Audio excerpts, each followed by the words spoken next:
Bonjour à toutes et à tous, bienvenue pour ce deuxième épisode de la web-série Sommeil du nouveau-né.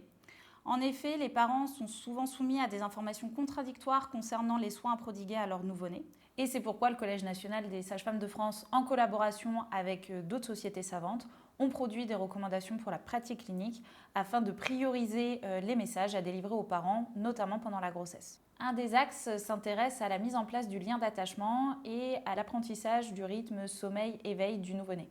Les besoins fondamentaux du nouveau-né sont à la fois physiques, donc nourriture notamment, contact, psychique et cognitif. Cela demande donc aux parents une disponibilité physique et psychique et donc une disponibilité émotionnelle. Le bébé humain dépend de ces figures d'attachement pour se construire en toute sécurité. Pour les professionnels de santé, il est très important d'informer les parents sur la mise en place du rythme sommeil-éveil du nouveau-né afin d'enlever l'anxiété qui peut exister par rapport à cette thématique et surtout de donner des repères aux futurs parents et aux nouveaux parents pour appréhender la structure du sommeil. L'objectif de ce deuxième épisode est donc de parler de la construction du sommeil de l'enfant jusqu'à 4-6 mois. Pour ce deuxième épisode et cette thématique, nous sommes de nouveau accompagnés par Laurence. Bonjour Laurence. Bonjour Éléonore. Donc je me présente, je suis Laurence Lebedinsky-Pollet, donc j'ai été sage-femme pendant 20 ans à l'assistance publique. Et puis, je suis installée en libéral maintenant depuis plus de 15 ans. Et dans ma pratique clinique, je me suis particulièrement intéressée aux troubles du sommeil des petits, parce que c'est vraiment une grosse difficulté chez les parents qui sont dans la totale méconnaissance de ce sujet-là. C'est le deuxième épisode sur la thématique sommeil. Laurence, peux-tu nous rappeler l'importance du sommeil pour l'être humain ? Alors, du nouveau-né jusqu'à l'âge adulte, le sommeil soutient de grandes fonctions biologiques. Donc la santé somatique, psychique et sociale est étroitement liée à la qualité et à la quantité de sommeil. Donc dès lors qu'il y aura un trouble de sommeil chez un individu, il va y avoir des répercussions au niveau métabolique, au niveau psychique et au niveau somatique. Pour rappel, en fait, les troubles du sommeil concernent déjà 25% des petits de moins de 6 mois, 50% des enfants de 4-5 ans, ce qui est énorme. Ensuite, 70% des adolescents et 7 à 10% des adultes. Ça veut dire qu'en fait, un trouble par exemple du sommeil de l'adulte peut s'installer dès le premier âge, en fait, s'il n'a pas été réglé. On en avait parlé lors du premier épisode, mais la différence fondamentale entre l'adulte et l'enfant, c'est que l'adulte est déjà sur un rythme de sommeil installé depuis l'enfance. Il va s'endormir plutôt en sommeil profond, qui va représenter à peu près 80% de son sommeil, qui est un sommeil calme et détendu, qui correspond à peu près à 6 heures pour une nuit de 8 heures. Et la part du sommeil paradoxal, qui est le sommeil du rêve, va durer à peu près 2 heures. Pour le nourrisson, le sommeil est une activité cyclique spontanée, c'est naturel et il n'a pas besoin d'un tiers pour dormir. Sur le premier épisode, tu avais déjà abordé les particularités du sommeil du nouveau-né. Est-ce que tu peux nous faire un bref récapitulatif ? Alors, la structure du sommeil d'un nouveau-né jusqu'à 4-6 mois se fait en mode ultradien, ce qui explique que l'enfant, quand il dort, n'a aucune régularité. Il peut dormir aussi bien le jour et la nuit, et le sommeil peut être différent d'une journée à l'autre, ce qui peut être très déstabilisant pour les parents. Comme on peut voir sur le schéma, effectivement, l'enfant s'endort en sommeil agité, ce qui est très important. Ça peut être très impressionnant pour des nouveaux parents parce que l'enfant s'agite, l'enfant crie, l'enfant bouge ses bras, ses jambes et des mouvements oculaires et une respiration très haletante pour ensuite basculer en sommeil profond. Le sommeil profond peut être également très impressionnant pour les parents parce que c'est un sommeil extrêmement calme où l'enfant est très pâle, on l'entend à peine respirer et il est complètement hypotonique. Donc ça peut aussi, cette phase de sommeil, être très angoissant pour les parents qui ne connaissent pas ça. Ce cycle dure 45 à 50 minutes, donc soit l'enfant va enchaîner plusieurs cycles de sommeil pour dormir, parfois 3-4 heures, soit il va se réveiller au bout d'un cycle. Mais ce qui est important et fondamental pour les parents, c'est d'observer l'enfant, de comprendre ce qui se passe pour éviter d'intervenir et de réveiller l'enfant. Donc le rythme du sommeil d'un nourrisson ne ressemble pas du tout à celui de l'adulte. D'accord, merci pour ces explications. Donc le nouveau-né va mettre à peu près 4 à 6 mois à quitter ce rythme ultradien et à avoir un rythme sur 24 heures. Comme vous le voyez sur le schéma, on a sur les 2 premiers mois les périodes de sommeil qui sont les périodes en noir, qui sont complètement anarchiques, autant le jour que sur les périodes de nuit. Ensuite vient la période de 3 à 4 mois où le sommeil du nouveau-né commence à se structurer. On est quand même sur un rythme toujours de à peu près 25 heures, majoritairement sur des périodes de sommeil la nuit. Puis de 4 à 6 mois, on a vraiment une évolution avec des périodes de sommeil qui sont majoritairement la nuit et un rythme qui est sur 24 heures. Quels conseils peux-tu donner aux parents pour faciliter l'apprentissage de ce sommeil circadien ? C'est tout d'abord un processus physiologique spontané qui peut être aidé aussi par des donneurs de temps. Donc les marqueurs de temps vont pouvoir par exemple être ne pas coucher l'enfant 24 heures sur 24 dans le noir, comme les parents ont tendance à le faire. C'est-à-dire que dans la journée, on va plutôt ouvrir les volets, sachant que l'enfant n'est pas du tout dérangé par la lumière, donc il peut tout à fait dormir à la lumière du jour. Plutôt réserver la journée à stimuler l'enfant, faire durer les repas un peu plus longtemps, le bain, lui parler, le stimuler. Et à l'inverse, le soir, plutôt donner les repas un peu dans l'obscurité, sans trop de sollicitations ni auditives ni visuelles, pour que l'enfant apprenne que dans le comportement des parents, il y a déjà une différence significative. Ensuite, il faut éviter évidemment de réveiller les enfants pour les interactions sociales. Donc on ne va pas embêter un enfant pour le bain, pour le change. Globalement, un enfant de plus de 3 kilos à terme, on ne le réveille pas pour les repas. Pour les professionnels de santé, je pense qu'il est important de parler un peu du sommeil lors des cours de préparation à la naissance et à la parentalité. Faire attention également au postpartum immédiat, repérer les patientes vulnérables, celles qui ont eu des grossesses difficiles, des accouchements difficiles, pour déjà être en soutien, parce que le sommeil du nouveau-né et ses particularités peuvent être pour elles extrêmement angoissants. Donc en conclusion, c'est très important de régler les problématiques de sommeil avant l'âge de 6 mois, pour pas que s'installe une chronicité avec des enfants qui sont en surendettement de sommeil et qui sont épuisés et qui dormiront de moins en moins bien.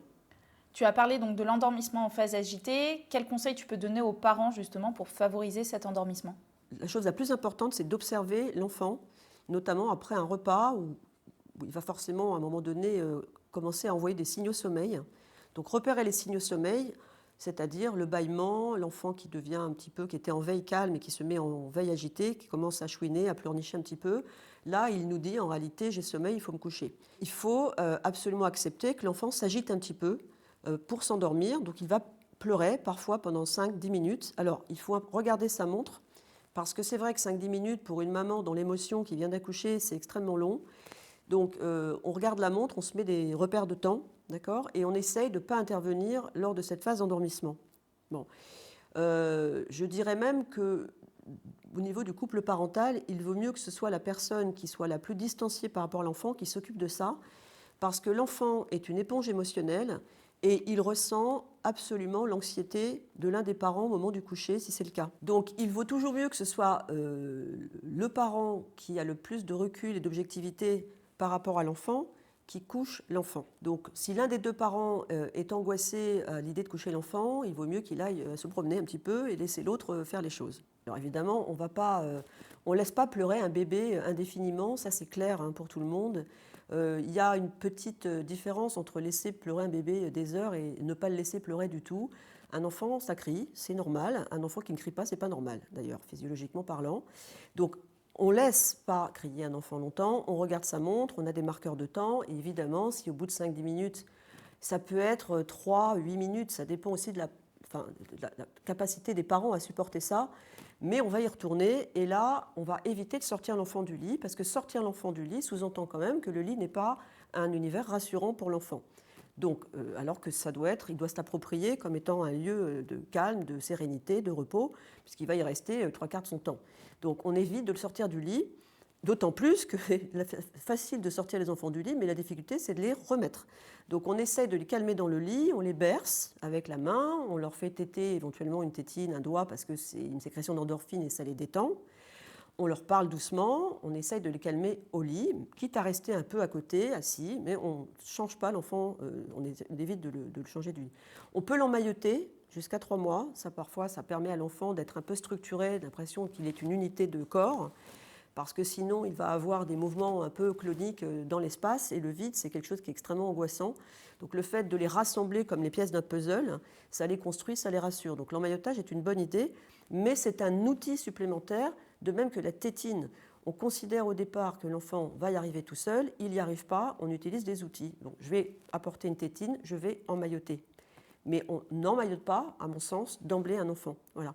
Donc on essaye au lit, et évidemment, si ça ne marche pas, on va reprendre l'enfant, évidemment. Et là, on va le bercer et on va le rassurer comme on peut et on va réessayer de le coucher plus tard au calme. Donc au total, le sommeil agité ne nécessite pas d'intervention parentale et il faut profiter des phases d'éveil pour les interactions sociales. Alors, les cris du bébé sont étroitement liés au rythme du sommeil. Quelle doit être la réaction des parents face aux cris de leur nouveau-né? Le cri, déjà, est une activité phonique non articulée. C'est un outil de communication préverbale avant l'apparition du babillage et plus tard du langage. Donc il faut déjà voir le cri comme un langage et non pas comme forcément un appel, une crainte ou de la douleur. Donc prendre de la distance par rapport au cri. L'enfant est un être de langage, comme disait Madame Dolto, et il ne communique que par le cri. Donc ça serait intéressant même de faire une thématique là-dessus parce que c'est vraiment un moyen de communication. Et quand on commence à prendre un peu de la distance par rapport au cri de l'enfant et le percevoir comme du langage, eh bien on est beaucoup plus apaisé en tant que parent, d'autant que l'enfant ne sait pas parler avant un certain temps. Donc si à chaque fois qu'il crie, on vit ça extrêmement mal, bien ça dure dans le temps. C'est important d'informer les parents aussi qu'un enfant peut crier 2 heures par jour, même s'il est porté 80% du temps. Alors, au-delà de 3 heures, ce n'est pas normal. Donc, évidemment, un enfant qui crierait énormément et qu'on ne peut pas consoler, qui est inconsolable, on va s'orienter vers des diagnostics médicaux qui vont être, par exemple, le reflux, ça peut être un problème d'allergie au lait. Enfin, bon, là, on s'intéresse à ça. Mais le bébé crie aussi beaucoup le soir. Il y a des phases très compliquées pour les parents en fin de journée, des cris de 2 heures qui commencent dès la 2e semaine jusqu'à la 7e semaine, où là, ce sont vraiment des cris inconsolables. Et même si on prend l'enfant, il va continuer à crier, ça pourrait presque être des cris de décharge. Et ça aussi, c'est normal. Et ça aussi, les gens sont très angoissés. Et on en revient à la prévention de l'enfant secoué, parce que c'est dans ces moments-là où l'enfant crie beaucoup que les parents excédés pourraient prendre l'enfant et le secouer parce qu'ils ne comprennent pas ce qu'il a et sont fatigués nerveusement. Donc dans les recommandations, ça serait de poser l'enfant dans son lit, même s'il crie beaucoup, et d'attendre un peu. Il est en effet beaucoup moins dangereux de poser un bébé, même très énervé, dans son lit, plutôt que de chercher à calmer quand nous-mêmes, nous sommes dépassés par les événements et fragiles psychologiquement. Merci beaucoup Laurence pour toutes ces informations concernant les cris du nouveau-né qui peuvent être aussi source d'angoisse pour les parents et les futurs parents. Merci aussi pour ta participation à ce 2e épisode sur la web-série Sommeil du nouveau-né. Merci de nous avoir suivis pour ce 2e épisode. Pour les professionnels de santé, vous pouvez retrouver directement les recommandations pour la pratique clinique du Collège national des sages-femmes sur notre site internet. Et je vous dis à très bientôt.